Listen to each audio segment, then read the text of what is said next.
Bonjour à tous, aujourd'hui on va voir ensemble 10 exemples d'invitations personnalisées LinkedIn.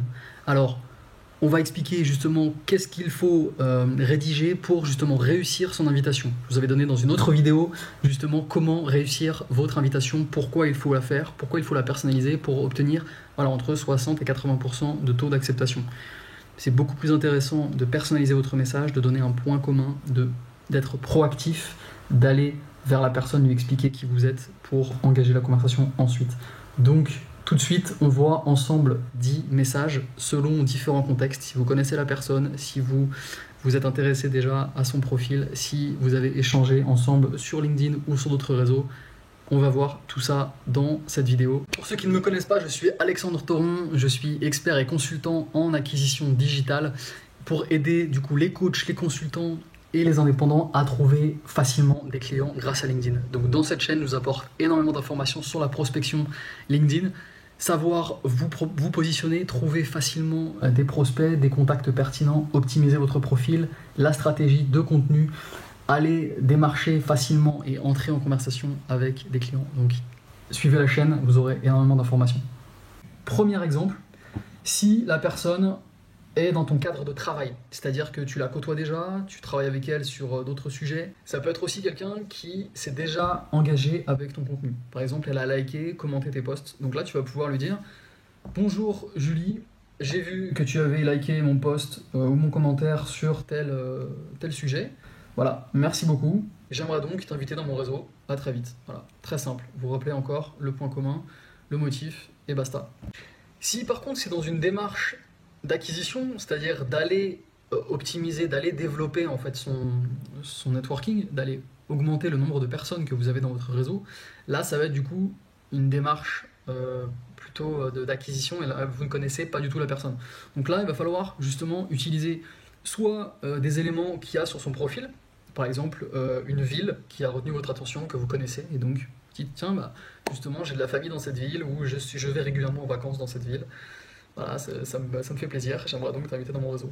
Ou bien, vous rebondissez sur le fait que la personne travaille justement sur un sujet qui vous plaît beaucoup, je ne sais pas, la photographie, sur une entreprise dans l'automobile et parce que vous êtes fan de voiture, donc voilà.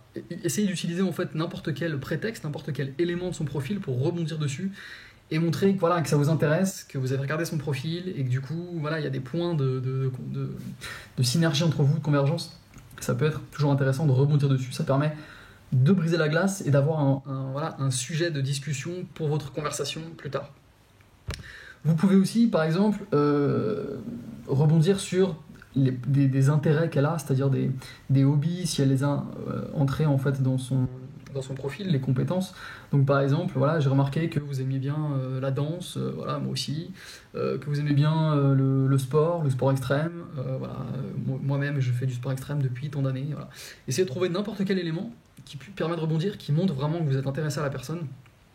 Voilà, c'est toujours plus sympa. On a toujours plus envie d'aller discuter avec quelqu'un qui a un point commun avec nous plutôt qu'une personne lambda qui envoie un message classique.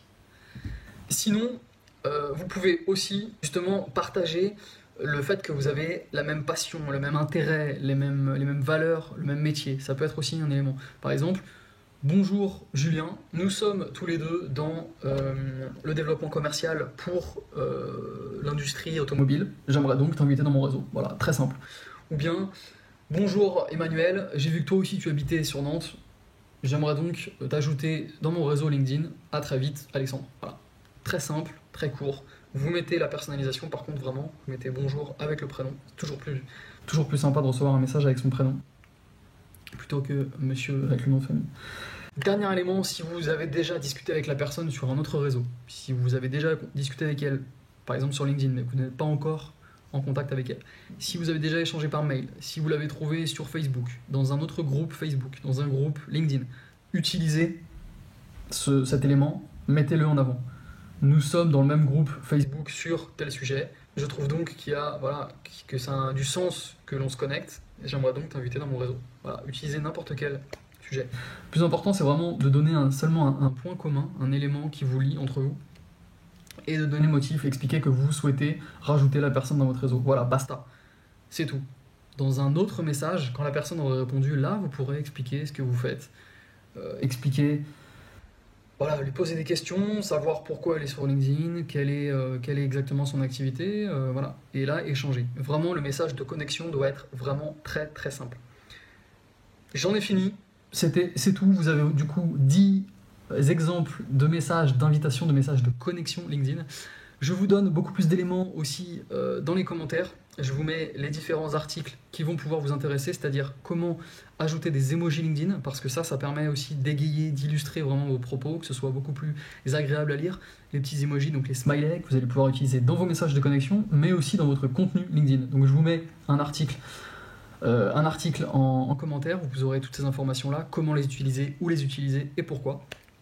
Je vous donne aussi un article sur l'invitation LinkedIn. Donc là, je vous ai donné des exemples dans cette vidéo. Vous aurez aussi dans un article que je vous partage beaucoup d'informations sur pourquoi envoyer une invitation LinkedIn, comment, à qui, toutes les informations dedans. Et enfin, évidemment, votre invitation LinkedIn, elle fonctionnera si vraiment vous avez optimisé en amont votre profil LinkedIn. La base, c'est ça. Commencez par la source, optimisez votre profil LinkedIn. Je vous mets donc en commentaire un article sur comment optimiser son profil pour qu'il soit parfait, pour qu'il puisse convertir, attirer des visiteurs et ensuite les engager aussi pour pouvoir trouver plus facilement des clients, les engager, leur apporter de la valeur. Je vous souhaite une très bonne journée, je vous souhaite de très belles connexions avec tous ces messages et à très vite. À bientôt.